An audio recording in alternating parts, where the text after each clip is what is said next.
Noong 2018, nagsagawa ako ng isang benchmarking visit sa Thailand sa isang institusyong pang-edukasyon na nag-aalok ng komprehensibong akademikong landas mula elementarya hanggang tersyaryang antas.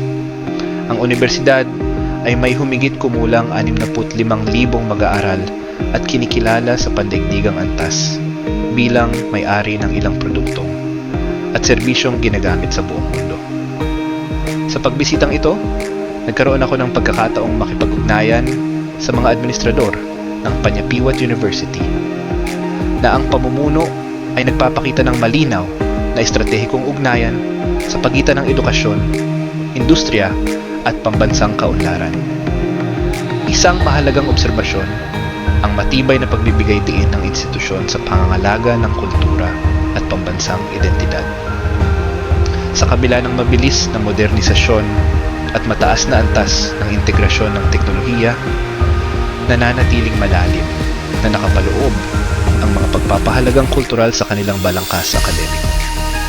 Ang balanseng ito sa pagitan ng globalisasyon at nasyonalismo ay nag-aambag sa matibay na layunin at direksyon ng mga mag-aaral.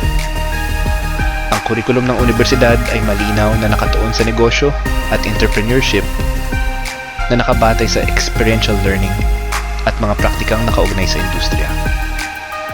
Tinitiyak ng ganitong lapit na ang mga mag-aaral ay hindi lamang nakakakuha ng theoretical na kaalaman, kundi pati na rin ng mga praktikal na kasanayang mahalaga sa inobasyon, paglinang ng mga negosyo, at pagpapanatili ng kaunlarang pang-ekonomiya.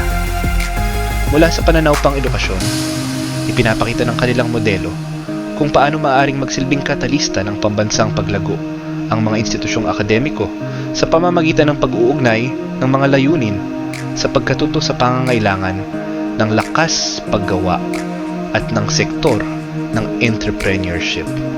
Ang benchmarking na karanasang ito ay nagbigay ng mahahalagang pananaw at nagsisilbing mahalagang sanggunian sa muling pag-iisip ng mga sistemang pang-edukasyon, lalo na sa kontekstong Pilipino, kung saan ang kultura, inobasyon, at kahalagahang pang-ekonomiya ay kailangang magsabay upang itaguyod ang pangmatagalang kaunlaran.